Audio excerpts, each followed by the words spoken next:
국내 코로나 신규 확진자 수가 오늘 10,000명을 넘었습니다. 코로나 발병 이후 역대 최다 기록이죠. 우세종이 된 오미크론의 전파력이 그만큼 폭발적이라는 얘기입니다. 그래서 오늘부터 오미크론에 맞춘 새로운 대응 체계가 시작됐습니다. 그리고 조금 전에 얘기했던 대로 법원이 오늘 민주당과 국민의힘의 양자토론 방송을 할 수 없다고 판단했는데요.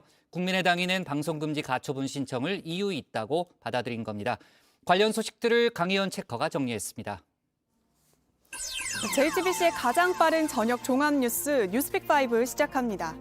네, 오늘의 픽은 확진자 10,000명 돌파, 양자토론 불발, 사표 던진 검사, 곽상도 영장 재청구, 미국의 공개 경고입니다. 매일 역대 최다치를 경신하고 있죠. 코로나 신규 확진자 숫자 말인데요. 오늘 코로나19 신규 확진자 수가 13,012명을 기록했습니다. 어제 8,000명대 돌파에 이어서 9,000명대를 건너뛰고 바로 10,000명대로 돌입한 건데요. 우세종이 된 오미크론의 전파력이 매우 큰 탓입니다. 오늘도 코로나 관련 소식을 첫 번째 픽으로 준비했습니다. 여러 가지 온 국민들이 협조에도 불구하고 오미크론의 확산세가 본격화되었습니다. 지난 주말 우세종화 이후에 불과 며칠 만에 환자 숫자가 13,000명을 넘어섰습니다. 네, 도저히 줄어들 기미를 보이지 않는 확진자 숫자. 네, 설 연휴 지나면 더 늘어날 걸로 관측이 되는데요. 이 중앙방역대책본부가 국회에 제출한 자료에 따르면 오미크론 전파율이 델타 변이의 3배라고 잡는다면 연휴가 끝나는 다음 달 중순쯤 확진자 수가 매일 27,000여 명에서 36,000여 명씩 나올 걸로 관측이 됩니다. 또 다음 달 말에는 79,000여 명에서 122,000여 명의 확진자가 나올 걸로 추산되고 있습니다. 오미크론에 의해 2주 전부터 유행이 증가하고 있으며 오미크론이 지배종이 되는 상당한 기간 동안 확진자 수는 계속 증가할 것으로 보고 있습니다.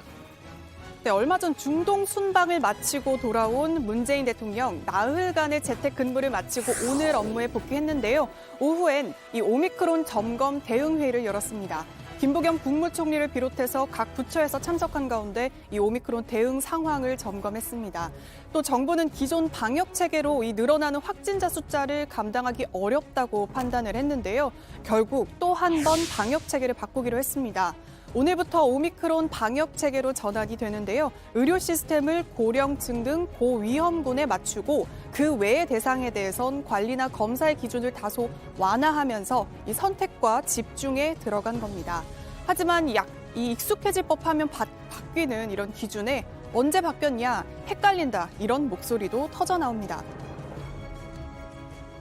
60세 이상 고령층의 감염을 최소화하고 조기에 발견하여 신속하게 치료를 하는 것이 중요합니다. 전체 사망 피해의 90% 이상이 60세 이상에 집중되어 있기 때문입니다.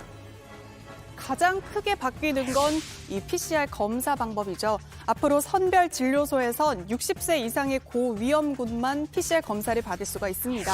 일반 국민은 자가 진단 키트로 먼저 자가 검사를 하거나 또 호흡기 전담 클리닉에서 신속 항원 검사를 받아야 합니다.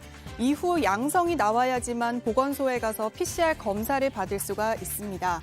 오미크론 우세 지역인 광주, 전남 등 이 4개 지역에서만 오늘 우선 실시가 되고요. 다음 달 3일부터는 전국으로 확대가 됩니다.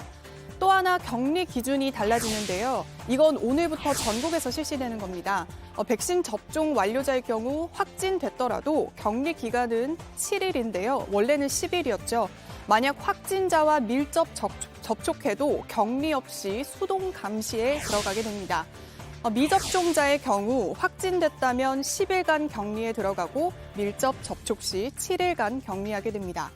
여기서 백신 접종 완료자의 기준이 뭔지 짚어보면요. 2차 접종 후 14일이 지나고 90일이 지나지 않은 자, 또 3차 접종을 완료한 사람을 뜻합니다.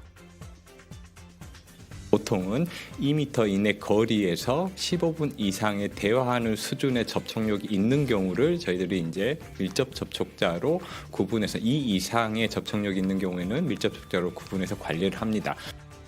재택치료에도 변화가 있는데요. 정부는 의료시설 과부하를 막기 위해서 확진자의 90%까지는 최대 재택치료를 받도록 하는 걸 목표로 하고 있습니다.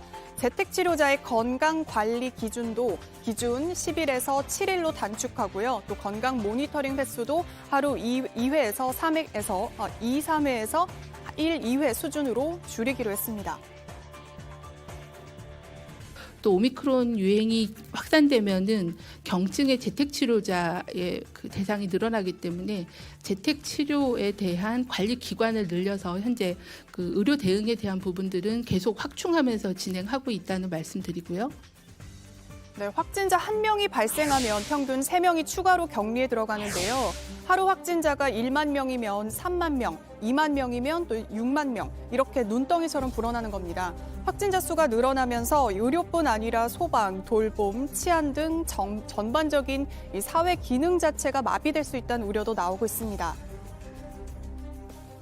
사회활동을 활발히 하는 청장년층에서 발생이 가속화되고 확산될 경우 업무 공백으로 사회 기능 유지에 지장을 초래할 수 있어 네, 이미 하루 최대 100만 명까지 확진자가 쏟아지고 있는 미국의 경우에 이런 우려를 현실에서 마주하고 있는데요.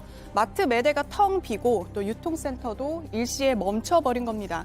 이런 문제는 우리에게도 닥칠 수 있다는 거죠.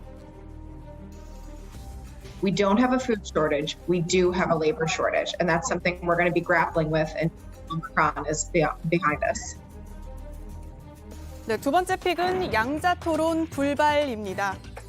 네, 민주당과 국민의힘이 설 연휴 전에 양당의 대선 후보들이 참석하는 양자 TV 토론을 지상파 3사를 통해서 열기로 했었죠. 이 토론 하지 못하게 됐습니다. 앞서 국민의당은 안철수 후보가 참석하지 않은 이번 양자 TV 토론은 형평성과 또 공정성에 어긋난다면서 법원에 방송금지 가처분 신청을 냈는데요. 법원이 오늘 안 후보 측의 입장을 받아들여서 방송할 수 없다고 판단했습니다. 네, 이 방송 토론과 관련해가지고 너무나 중요한 선거운동 방식이기 때문에 이러한 식의 제안은 유권자들의 선택권을 본질적으로 침해한다는 것이 법원의 입장이고 그래서 인용될 것이라고 당연히 생각을 하고 있고요. 네, 법원은 지상파의 토론 개최의 이 재량권이 있다고 해도 방송 토론회가 매우 강력한 영향력을 행사하는 이 TV 토론 방송을 통해 이뤄지는 만큼 그 재량에 일정한 한계가 설정돼야 한다고 봤습니다. 또 대선이 불과 40일밖에 남지 않은 시점을 고려했다고도 밝혔는데요. 국민의당은 이번 판결은 안철수의 정치적 승리란 입장을 밝혔습니다. 법원의 판결은 한마디로 사필 규정입니다. 사회적 공개인 방송을 기득권 양당이 야합하여 독점함으로써 선거에서의 부당한 이익을 취하려 했던 정치적 담합에 대한 국민적 평가와 심판이 법원을 통해서 내려졌습니다. 네, 또 다른 소수 정당이죠. 정의당도 이 소식을 기쁘게 받아들이고 있습니다. 이번 양자TV 토론에서 제외됐던 정의당도 지난 20일 법원에 지상파 3사를 대상으로 방송금지 가처분 신청을 냈습니다. 정의당은 법원이 국민의당과 같은 판결을 내줄 거라고 기대하고 있습니다. 이번 지상파 3사 토론회에 정의당 심상정 후보는 공직선거법상 참여 자격이 있고 방송사는 참여시켜야 될 의무가 있는 자입니다. 네, 앞서 국민의당과 정의당은 양자TV 토론에 대해서 거대 정당의 폐악질이라며 강하게 반발해 왔었는데요. 안철수 후보는 혐오감 1위 후보와 2위 후보가 토론을 하니 혐오 토론이 되는 거라면서 비판했습니다. 혐오감 1위 후보하고 혐오감 2위 후보가 토론을 한다니까 이거는 혐오 토론이 되는 겁니다. 그냥 덩치로 두 사람만 밀어붙여서 마치 지금 대선을 양자구도 두 사람 중에 한 사람의 선택처럼 이렇게 몰고 가려고 하는 것은 국민을 기만하는 행위입니다. 네, 마찬가지로 정의당 심상정 후보도 학교에서 키 작다고 시험장에서 내쫓는 것과 뭐가 다르냐, 폭거다 이렇게 강하게 비판해왔습니다. 학교에서 키 작다고 시험장에서 내쫓는 건 뭐가 다른 겁니까? 이것은 민주주의에 대한 다양성과 다원주의를 말살하는 그런 민주주의 폭거라고 생각합니다. 이번 토론이 만약에 양당의 합의대로 진행된다면 선거운동 담합이다. 그렇게 생각합니다. 네, 이제 난감해진 쪽은 양자 TV 토론을 추진해왔던 민주당과 국민의힘이죠. 법원이 양자 토론을 할 수 없게 한 만큼 이제 사자 혹은 다자 토론을 두고 원점에서 협상을 시작해야 합니다. 우선 민주당과 국민의힘 모두 법원의 결정을 존중한다며 이 다자 토론도 상관없다는 입장을 밝혔습니다. 과연 이 설 연휴 TV 토론이 열릴 수 있을지 치열한 협상이 예상됩니다. 네, 세 번째 픽은 이 사표 던진 검사입니다. 수원지검 성남지청 박하영 차장검사 어제 돌연 사직서를 제출했는데요. 그 배경에 관심이 집중되고 있습니다. 일각에선 박 검사의 상급자인 박은정 성남지청장이 이재명 민주당 후보의 성남FC 후원금 의혹 사건에 대한 재수사 요구를 묵살했기 때문이란 이야기가 흘러나왔습니다. 박 검사는 그동안 이 사건의 재수사가 필요하다고 요구해온 걸로 알려졌죠. 그러자 성남지청은 이 수사 종결을 지시했다거나 보완 수사를 요구를 막았다는 내용은 사실이 아니라고 입장을 냈는데요. 논란이 커지자 김호수 검찰총장은 진상조사를 지시했습니다. 네, 성남FC 후원금 의혹 사건은 이재명 후보가 성남시장으로 재직하던 시절 성남FC 구단주를 맡으면서 기업들에게 특혜를 주는 대가로 성남FC의 후원금 명목 등으로 160억 원을 받았다는 내용입니다. 이재명 후보는 의혹을 부인해왔지만 당시 야당은 해당 사건의 수사를 촉구했었죠. 성남FC가 하는 이 구조 자체도 일종의 자금 세탁과 같은 그런 구조를 짓는데 만약에 이것이 범죄가 안 된다면 과연 그러면 우리 사회가 어떻게 되겠느냐. 네, 박 검사의 사직을 두고 오늘 국회에서 열린 법사위에서도 공방이 뜨거웠습니다. 자세한 내용은 국회 상황실에서 자세히 다뤄보겠습니다. 네 번째 픽은 곽상도 영장 재청구입니다. 서울중앙지검이 어제 저녁 곽상도 전 국민의힘 의원에 대해서 구속영장을 다시 청구했습니다. 지난해 구속영장이 한 차례 기각된 지 55일 만인데요. 곽 전 의원은 대장동 개발 특혜 의혹과 관련해서 화천대유가 하나은행과 컨소시엄을 구성할 때 도움을 준 의혹을 받습니다. 그 대가로 아들을 화천대유에 취업시키고 또 아들의 퇴직금 명목 등을 이유로 50억 원을 챙긴 혐의를 받습니다. 네, 검찰은 이번 영장에 정치자금법 위반 혐의도 추가했는데요. 곽 전 의원이 지난 2016년 총선쯤 선화동인 4호 소유주인 남욱 변호사로부터 5천만 원을 받은 정황을 포착했던 겁니다. 곽 전 의원은 어제 남욱 변호사의 사건에 대해 변론을 해주고 받은 정당한 대가라고 반박을 했습니다. 곽 전 의원의 영장실질 심사는 설 연휴가 끝나고 열립니다. 네, 마지막 픽입니다. 미국의 공개 경고입니다. 네, 러시아가 우크라이나를 침공할 수도 있다는 우려가 갈수록 커지면서 일촉즉발의 상황이 전개되고 있는데요. 미국도 연일 목소리를 키우고 있죠. 조 바이든 미국 대통령은 블라디미르 푸틴 대통령에 대한 직접 제재까지 꺼내들었습니다. 러시아가 우크라이나를 침공할 경우 그렇게 할 수 있다며 강력하게 경고한 건데요. 파병 카드까지 꺼내들었습니다.